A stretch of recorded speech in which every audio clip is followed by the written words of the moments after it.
오늘도 마음의 연꽃 한 송이, 외로움과 걱정을 다독이는 시간. 안녕하세요. 마음연꽃 라디오입니다. 지금 이 시간 어디에서 듣고 계실까요? 거실 소파에 기대어 계실 수도 있고, 주방에서 물을 올려두고 계실 수도 있고, 혼자 방 안에 조용히 앉아 계실 수도 있겠습니다. 어떤 자리든 괜찮습니다. 오늘은 그 자리 자체가 잠깐이라도 마음을 쉬게 해주는 작은 법당이 되면 좋겠습니다. 하루를 살아내는 일이요. 젊을 때보다 때론 더 어렵게 느껴질 때가 있습니다. 몸이 예전처럼 따라주지 않는 날이 있고, 마음이 예전처럼 단단하지 않은 날이 있고, 사람들 속에 있어도 이상하게 허전한 날이 있고, 아무 일도 없는데 가슴이 답답한 날이 있지요. 그런 날엔 스스로에게 이렇게 묻곤 합니다. 나는 왜 이럴까? 나는 왜 예전 같지 않을까? 나는 왜 이렇게 자꾸 마음이 무너질까? 그런데요, 그 질문을 하는 것 자체가 이미 나를 살피고 싶다는 마음입니다. 마음이 고장났다는 증거가 아니라 마음이 아직 살아있다는 증거입니다. 살아있는 마음은 신호를 보냅니다.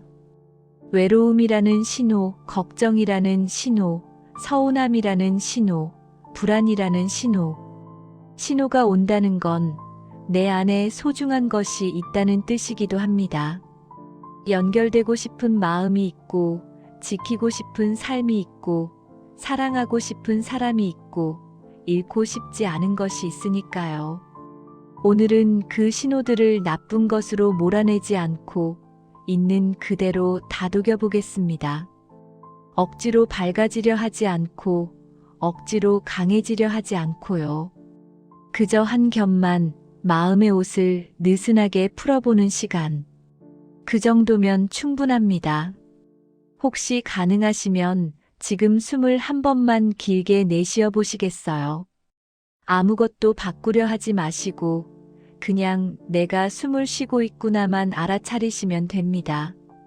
숨이 들어오고 나가는 것, 그 단순한 사실이 오늘의 시작입니다. 숨은 늘 우리 편이거든요. 사람이 나이가 들수록 마음이 더 외로워지는 것 같다고들 하십니다. 참 이상하지요. 젊을 때는 몸도 마음도 바빴고 사람도 많았고 부딪히는 일도 많았는데도 외로움을 덜 느끼는 분들이 많습니다. 그런데 시간이 흐르고 생활이 조금 정리되고 일의 양이 줄고 만나는 사람도 줄고 역할이 바뀌면 어느 날 문득 외로움이 크게 보입니다. 그 외로움은 꼭 혼자 산다 해서만 오지 않습니다. 가족이 있어도 외로울 수 있고, 자식이 있어도 외로울 수 있고, 옆에 누군가가 자고 있어도 외로울 수 있습니다. 그럴 때 우리는 속으로 말합니다. 사람은 이렇게 많은데 내 마음은 갈 곳이 없구나. 오늘은 이런 사연을 하나 함께 놓아보려 합니다. 아주 특별한 사람이 아니라 우리 주변에서 흔히 만날 수 있는 한 분의 이야기입니다. 며칠 전 이런 글이 들어왔습니다. 저는 63살입니다. 작년에 직장을 정리하고 지금은 집 근처에서 가끔 하루짜리 일만 합니다. 큰 돈은 아니어도 생활비에 보탬이 되니까요. 문제는 밤입니다. 낮에는 괜찮아요. 장도 보고 집안일도 하고 가끔 친구랑 통화도 하고 TV도 보고 그러면 시간이 가요. 그런데 밤이 되면 마음이 갑자기 조용해지면서 오히려 더 시끄러워집니다. 잠자리에 누우면 제일 먼저 통장 생각이 납니다. 국민연금 날짜, 카드값 결제일, 병원비. 며칠 전에 치과를 다녀왔는데 치료비가 생각보다 많이 나와서 한숨이 났습니다. 요즘 물가도 오르니 장바구니가 무겁고요. 그리고 건강 걱정이 올라옵니다. 어깨가 계속 뻐근한데 이게 왜 그런지 혈압약을 먹고는 있지만 이러다 더 큰 병이 오면 어쩌나 그런 생각이 꼬리를 물어요. 아이들 걱정도 있어요. 큰애는 결혼했는데 맞벌이라 힘들어 보이고 둘째는 아직 자리를 못 잡아서 마음이 쓰입니다. 도움을 주고 싶지만 저도 여유가 없고 그렇다고 말하면 아이 마음이 무너질까봐 꾹 참습니다. 남편은 옆에 있지만 대화를 깊게 하진 않아요. 서로 피곤하니까요. 저는 괜히 서운한 마음이 올라오다가도 내가 너무 예민한가 싶어서 다시 삼킵니다. 그러다 새벽이 되면 휴대폰을 보게 됩니다. 뉴스, 건강 영상, 댓글 보면 더 불안해지는데도 멈추기가 어렵습니다. 결국 새벽 2, 3시에야 겨우 잠이 들고 아침엔 몸이 무겁고 또 하루가 겁이 납니다. 제가 제일 무서운 건요. 이런 날이 계속되면 내가 점점 작아질 것 같다는 겁니다. 외롭고 걱정이 많고 스스로가 초라하게 느껴집니다. 저는 어떻게 해야 할까요? 이 사연을 읽으면서 마음이 조용히 내려앉는 분들이 많으실 것 같습니다. 왜냐하면 너무 현실적이거든요. 통장과 결제일, 병원비, 물가, 아이들, 건강, 부부 사이의 거리, 밤의 스마트폰. 이건 누가 책에서 꾸며낸 이야기가 아니라 우리 삶의 진짜 결이고 진짜 무게입니다. 그리고 저는 이 사연에서 한 가지를 아주 분명히 봅니다. 이분이 약해서가 아닙니다. 이분의 마음이 고장난 것도 아닙니다. 오히려 이분은 너무 오래 버티는 힘으로 살아오신 분입니다. 낮에 참고, 낮에 책임지고, 낮에 견디고, 남이 무너지지 않게 내가 먼저 바치고. 그런 분들에게 밤은 자주 이렇게 찾아옵니다. 낮에 삼킨 것이 밤에 올라오는 겁니다. 그러니 밤의 불안과 외로움을 탓하기 전에 낮의 나를 먼저 인정해줘야 합니다. 오늘도 버텼구나. 오늘도 잘 견뎠구나. 그 한마디가 밤의 공기를 조금 바꿔줍니다. 외로움과 걱정을 오늘은 이렇게 바라보면 좋겠습니다. 외로움은 연결의 신호이고 걱정은 소중함의 신호입니다.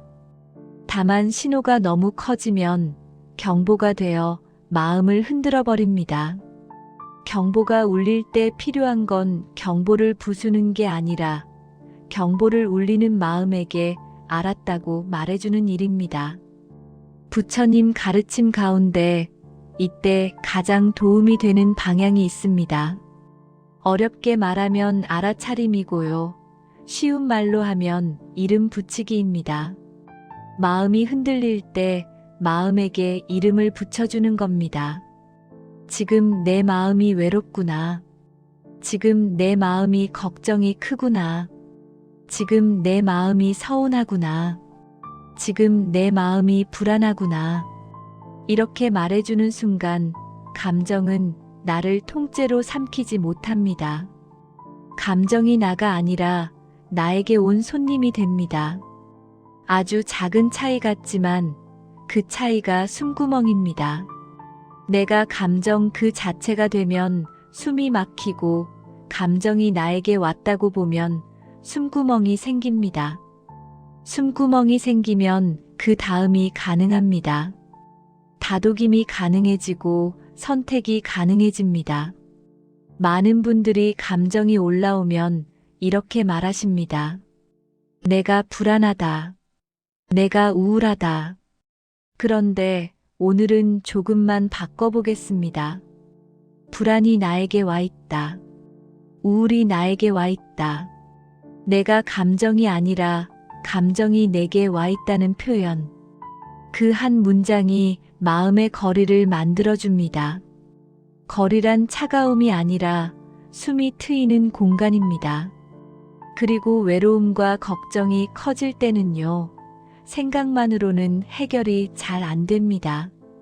생각은 밤에 더 커지고 더 사실처럼 보이기 때문입니다. 밤은 조명이 어둡습니다. 어두운 조명 아래서는 작은 그림자도 크게 보입니다. 그림자가 크다고 해서 실체가 큰 것은 아닌데도요. 그래서 밤에는 생각과 싸우기보다 몸부터 달래는 게 좋습니다. 긴 설명보다 먼저 안아주는 것처럼요. 지금 혹시 괜찮으시면 손을 가슴 위에 살짝 얹어 보실까요? 그냥 얹기만 해도 됩니다. 내 손의 온기가 가슴에 닿는 감각. 그 감각이 나는 버려지지 않았다는 신호가 됩니다. 누군가의 손이 아니라도 괜찮습니다. 내 손도 손입니다. 내 손이 내 마음에게 건네는 작은 자비입니다. 그리고 숨을 한번 이렇게 해보겠습니다. 들이마시는 숨은 자연스럽게, 내쉬는 숨은 아주 조금만 길게. 길게 내쉰다는 건요, 마음에게 말하는 겁니다. 지금은 안전하다. 지금은 잠깐 쉬어도 된다. 몸은 그 말을 알아듣습니다. 숨을 들이마시고 내쉬고, 다시 들이마시고 조금 길게 내쉬고, 이 2번만 해도 충분합니다. 여기서 중요한 건 잘하려고 하지 않는 것입니다. 잘하려는 마음이 긴장을 만듭니다. 오늘은 그냥 해보는 겁니다. 오늘 마음의 목적은 완벽이 아니라 조금 덜 아픔입니다. 그 정도면 충분합니다. 사연 속의 그분처럼 밤에 스마트폰을 붙잡게 되는 분들이 많습니다. 그 마음도 이해됩니다. 조용해지면 마음이 더 시끄러워지니까요. 무언가를 틀어놓으면 그나마 덜 외로운 느낌이 드니까요. 그런데 뉴스와 건강 영상은 마음의 경보를 더 키우는 경우가 많습니다. 불안한 마음이 불안을 먹고 자랍니다. 그래서 밤에는 원칙 하나만 세워두면 도움이 됩니다. 아주 단순하게요. 밤에는 결정을 내리지 않습니다. 밤에는 검색을 길게 하지 않습니다. 밤에는 내 인생을 채점하지 않습니다. 밤의 마음은 피곤합니다. 피곤한 마음은 세상을 더 차갑게 보기도 하고 나를 더 엄하게 몰아붙이기도 합니다. 그래서 밤에 내린 결론은 대개 너무 가혹합니다. 밤에는 결론 대신 관리가 좋습니다. 오늘은 관리만. 숨 관리, 몸 관리, 마음 관리. 사연 속의 그분에게 가장 힘든 것은 통장도 건강도 아이들만이 아닙니다. 그 뒤에 숨어 있는 더 깊은 감정이 있습니다. 나는 점점 작아지는 것 같다는 느낌. 그건 쓸모로 자신을 평가하는 마음에서 자주 올라옵니다. 내가 예전만큼 필요하지 않은 것 같고, 예전만큼 잘하지 못하는 것 같고, 예전만큼 단단하지 않은 것 같은 마음. 그런데요, 사람은 쓸모로만 사는 존재가 아닙니다. 사람은 존재 자체로 의미가 있습니다. 햇빛이 쓸모가 있어서 소중한 게 아니라 햇빛이 있어서 생명이 따뜻해지는 것처럼요. 당신이 지금 여기 숨쉬고 있다는 사실만으로도 이미 누군가의 세계는 유지됩니다. 가족이든 친구든 이웃이든 혹은 아직 만나지 않은 누군가든요. 그리고 무엇보다 나 자신에게는 내가 가장 큰 세계입니다. 내가 나를 버리면 내 세계는 바로 무너집니다. 그래서 부처님은 자기 자신이 등불이 되라는 말을 남기셨습니다. 쉬운 말로 하면 이겁니다. 나를 비추는 작은 등불 하나를 내 안에 켜두자. 바깥이 어두워도 내 안에 등불 하나가 켜져 있으면 길을 잃지 않는다. 그 등불이 거창한 신념일 필요는 없습니다. 아주 소박한 습관 하나면 됩니다. 예를 들어 이런 겁니다. 아침에 눈 뜨자마자 물 한 잔을 마신다. 창문을 10초만 열어 바람을 느낀다. 밥을 먹기 전에 속으로 고맙습니다 한 번 한다. 이불을 한 번 정돈한다. 손을 따뜻한 물로 씻는다. 이런 작은 것들이 등불입니다. 삶을 성과가 아니라 살아있음으로 다시 보게 해주는 불씨입니다. 등불을 켜는 순간 마음은 덜 급해집니다. 마음이 덜 급해지면 말이 덜 날카로워지고 관계의 공기가 아주 조금 부드러워집니다. 큰 변화는 이렇게 아주 조금에서 시작됩니다. 그리고 외로움이 깊은 날에는 바깥만 바라보게 됩니다. 누가 연락해주면 좋겠다. 누가 내 편이 되어주면 좋겠다. 누가 나를 알아주면 좋겠다. 그 마음이 당연합니다. 다만 바깥의 연결은 늘 내 뜻대로 되지 않습니다. 사람은 바쁘고 각자 사정도 있고 표현도 서툴고 마음도 변합니다. 그래서 외로움이 더 커지기도 합니다. 이럴 때는 밖의 연결을 기다리면서도 동시에 안에도 의지처를 하나 세우면 좋습니다. 어렵게 말하면 내 안의 쉼터이고요. 쉬운 말로 하면 잠깐 숨는 처마입니다. 비가 오면 하늘을 탓하기보다 처마 밑으로 들어가듯이요. 그 처마는 어디에 있느냐 하면요. 생각 속이 아니라 몸의 감각 속에 있습니다. 생각은 바람이어서 잡기 어렵지만 몸은 지금 여기 있습니다. 손의 온기, 발바닥의 무게, 숨의 흐름. 이것들은 늘 지금 여기에서 느낄 수 있습니다. 밤에 누웠는데 걱정이 몰려올 때 잠이 와야 한다는 목표를 잠깐 내려놓고 숨이 드나드는 것을 3번만 따라가 보세요. 코끝에서 공기가 차게 들어오고 내쉬면 따뜻하게 나가는 것. 가슴이 올라왔다가 내려오는 것. 배가 부풀었다가 가라앉는 것.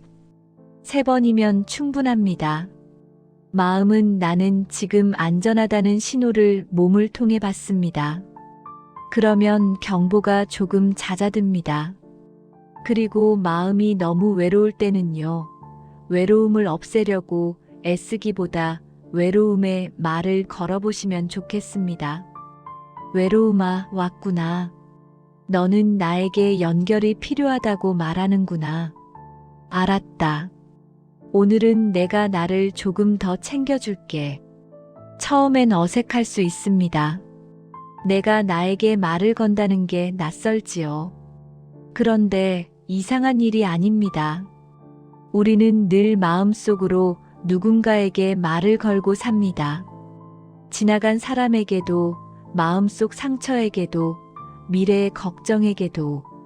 그렇다면 가장 먼저 말을 걸어야 할 존재는 내 마음입니다. 스님들 이야기 중에 이런 장면이 전해집니다. 어떤 스님이 늘 마음이 불안하고 걱정이 많아서 수행을 해도 마음이 가라앉지 않았다고 합니다. 스승에게 가서 말했지요. 저는 왜 이렇게 마음이 흔들립니까? 그러자 스승이 그릇 하나를 내밀며 물을 가득 담아오라고 했습니다. 스님은 물을 가득 담고 걸음을 옮기는데 머릿속이 온통 그 생각뿐이었대요. 흘리면 안 된다. 흘리면 안 된다. 그러니 손목에 힘이 들어가고 어깨에 힘이 들어가고 걸음이 더 불안해졌습니다. 결국 물이 조금씩 흔들려 흘렀지요. 돌아오자 스승이 물었습니다. 어땠느냐? 스님이 풀이 죽어 말했습니다. 흘렸습니다. 그때 스승이 말했대요. 흘리면 안 된다고 생각하면 더 흔들린다. 그냥 들고 가면 된다. 이 이야기가 생활에 참 맞닿아 있습니다. 우리는 마음이라는 그릇에 하루를 담고 살아갑니다. 그런데 마음이 흔들릴 때마다 이렇게 다그칩니다. 외로우면 안 돼, 불안하면 안 돼, 약해지면 안 돼. 그런데요, 흔들리면 안 된다고 마음을 쥐어짜는 순간 우리는 이미 흔들리고 있고 더 흔들립니다. 그럼 그냥 들고 간다는 건 무엇일까요? 포기하라는 뜻이 아닙니다. 아무렇게나 살라는 뜻도 아닙니다. 그냥 들고 간다는 건 손의 힘을 조금 빼는 겁니다. 오늘 내 마음이 흔들려도 괜찮다고 허락하는 겁니다. 오늘 내 마음이 외로워도 괜찮다고 인정하는 겁니다. 오늘 내 마음이 걱정이 많아도 아, 내가 많이 지쳤구나 하고 알아주는 겁니다. 여기서 자비라는 말이 나옵니다. 자비는 남에게만 베푸는 친절이 아닙니다.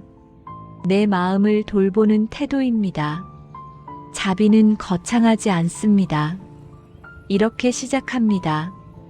그래, 오늘은 힘들었지. 그래, 내가 버텼구나. 그래, 괜찮다. 이 말이 내 마음에게 건네는 따뜻한 차 한 잔입니다. 그리고 마지막으로 오늘 사연 속 그분처럼 밤이 길어지는 분께 드리고 싶은 아주 현실적인 작은 제안이 하나 있습니다. 밤에 마음이 폭풍처럼 몰려올 때 그 폭풍을 다 이해하려고 하지 말고 단 하나만 해보는 겁니다. 불안을 설명하려고 하지 말고 불안을 관리해보는 겁니다. 불안이 오면 속으로 이렇게 말해보세요. 알겠다. 지금 불안이 왔다. 그리고 내쉬는 숨을 조금 길게. 그 다음엔 아주 작은 행동 하나만.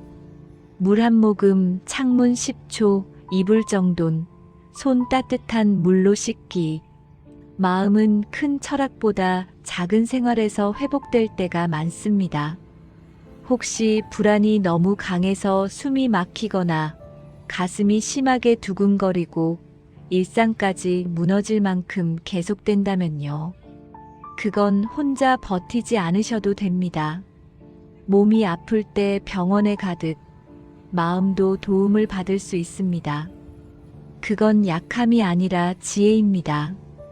다만 오늘 이 시간만큼은 당신이 스스로에게 줄 수 있는 가장 쉬운 도움을 함께 해보고 싶었습니다. 이제 마지막으로 오늘의 마음을 다정하게 정리해 보겠습니다. 외로움이 찾아오면 외로움을 쫓아내지 말고 외로움에게 말해 주십시오. 왔구나. 걱정이 몰려오면 걱정을 혼내지 말고 걱정에게 말해 주십시오. 알겠다. 그리고 스스로에게 덧붙여 주십시오. 괜찮다. 나는 나와 함께 있다.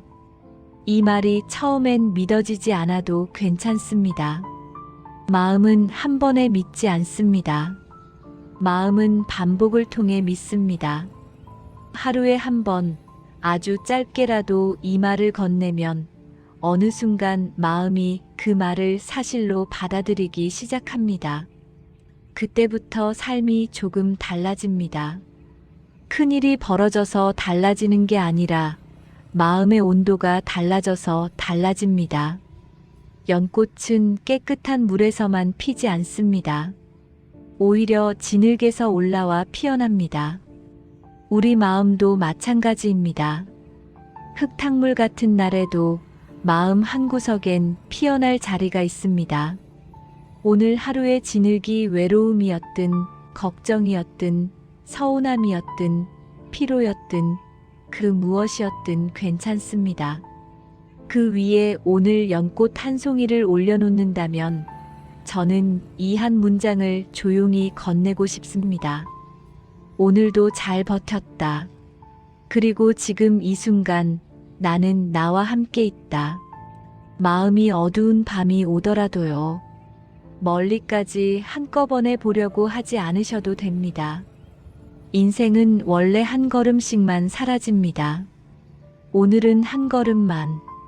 오늘은 한 호흡만. 오늘은 내쉬는 숨을 조금 길게 하는 것만. 그 작은 한 걸음이 등불이 되어 다음 걸음을 만들어 줄 겁니다. 오늘도 마음의 연꽃 한 송이.